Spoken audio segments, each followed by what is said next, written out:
way it started seemed innocent enough. The first night I heard the melody, I was lying in bed, half asleep. My window was open, letting in the cool summer breeze.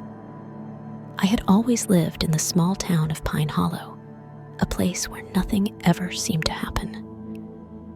It was the kind of town where everyone knew everyone, and the biggest event of the year was the annual fair.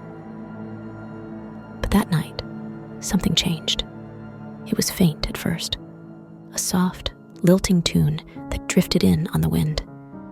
I thought it was a dream, a product of my drowsy mind. But as I woke more fully, the melody persisted. It was hauntingly beautiful, a series of notes that seemed to pull at my very soul. I sat up in bed, straining to listen. The melody seemed to be coming from the woods that bordered our town. I wondered if someone was playing a prank, or maybe it was just an echo from the fairgrounds. But the more I listened, the more I realized it was unlike any music I had ever heard. It was otherworldly, ethereal. The next morning, I mentioned it to my friend Sarah. She lived just a few houses down from me, and we had been friends since childhood. "Did you hear that music last night?" I asked as we walked to the diner where we both worked. She looked at me, and her brow furrowed. "Music? No, I didn't hear anything. Are you sure you weren't dreaming?" I shook my head. It was real. I know it was. It was coming from the woods. She shrugged. Maybe it was just someone messing around. This town can be pretty boring. I let it go, but I couldn't shake the feeling that something was off. During my shift at the diner, I went about my duties, serving up our famous apple pie and other delicious foods. But all I could think about was that haunting music. The melody had been so clear, so captivating. I found myself humming it under my breath throughout the day, much to the annoyance of our boss, Mr. Jenkins.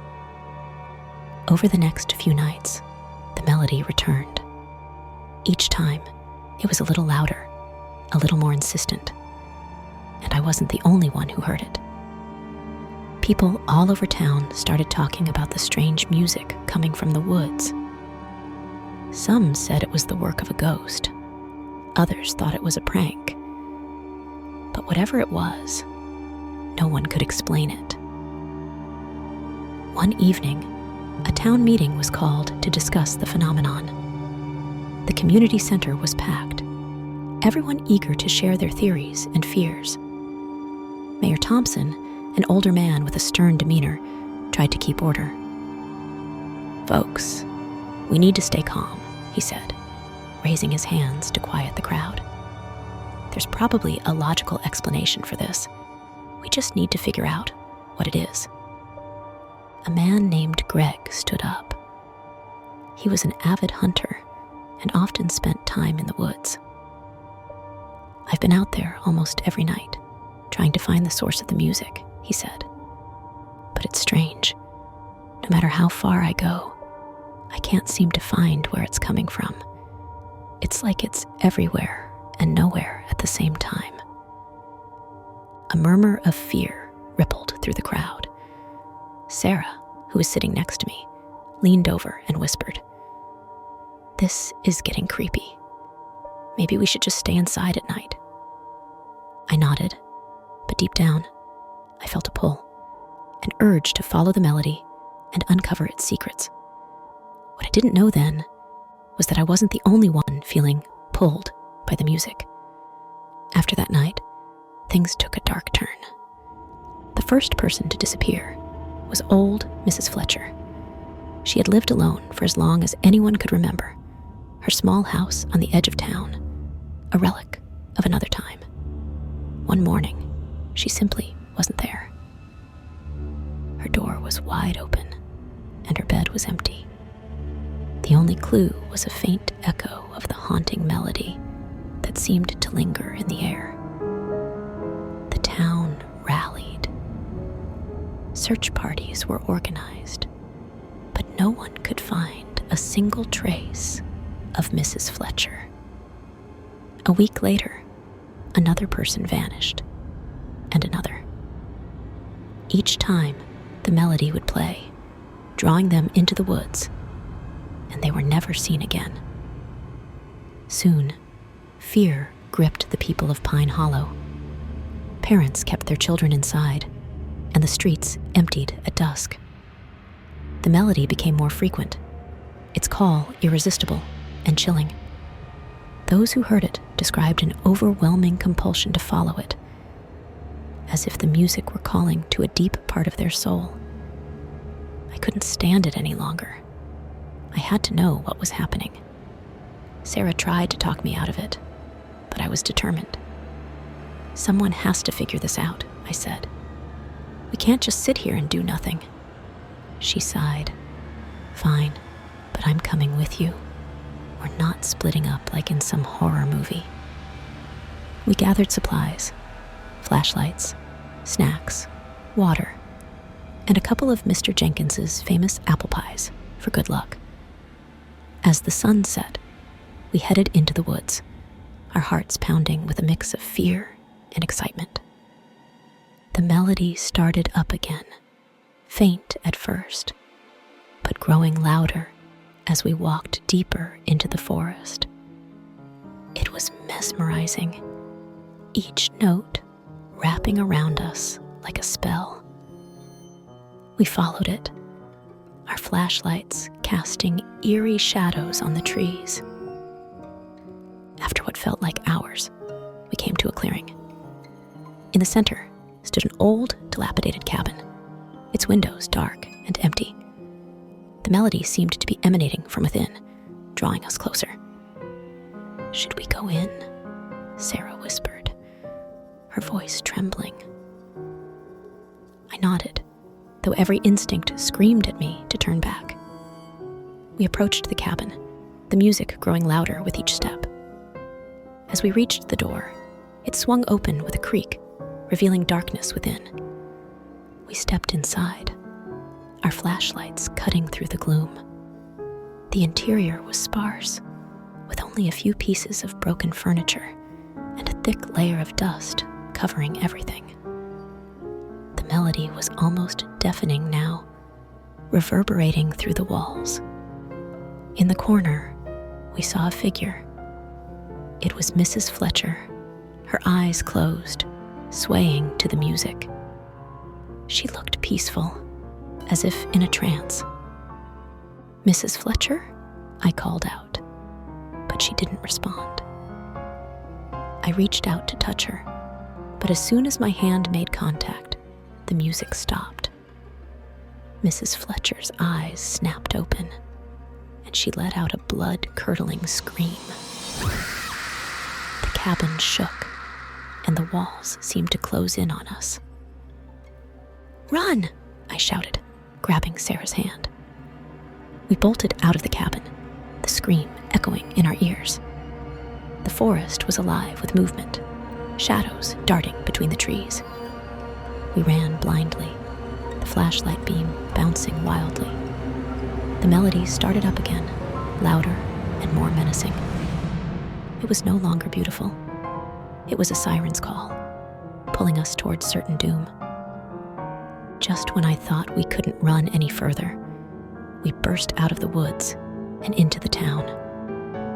The music stopped abruptly, leaving an eerie silence in its wake. We collapsed on the ground, gasping for breath. "What the hell was that?" Sarah panted. "I don't know," I replied, my heart still racing. "But we need to warn the others." The town was already on high alert because of the disappearances. But when word of our encounter quickly spread, the community was divided.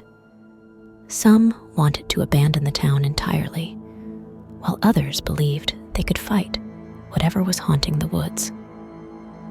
Mayor Thompson called another town meeting. This time, the atmosphere was even more tense. "We can't ignore this any longer," he said. "Something is out there, and it's taking our people. We need to come together and find a solution." A group of volunteers, including Sarah and me, decided to form a watch. We took turns patrolling the edge of the woods, hoping to prevent anyone else from being drawn in by the melody. During one of my shifts, I heard the melody again. This time, it was different. It wasn't calling to me. It was warning me. I followed the sound, my flashlight cutting through the darkness. In the distance, I saw a figure. It was Greg, the hunter, standing at the edge of the woods. He was staring into the trees, his face pale and drawn. "Greg!"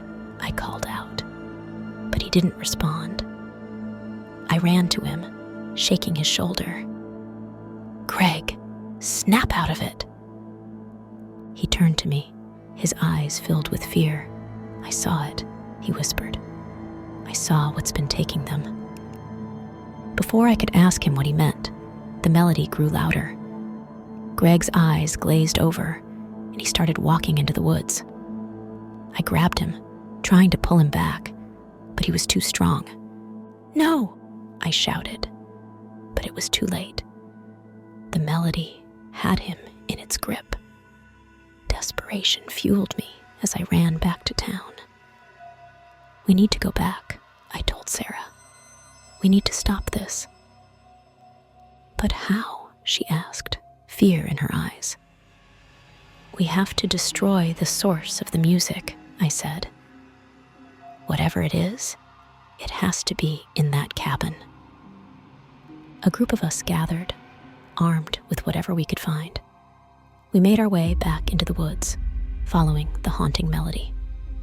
As we approached the cabin, the music became almost unbearable, a cacophony of despair and longing.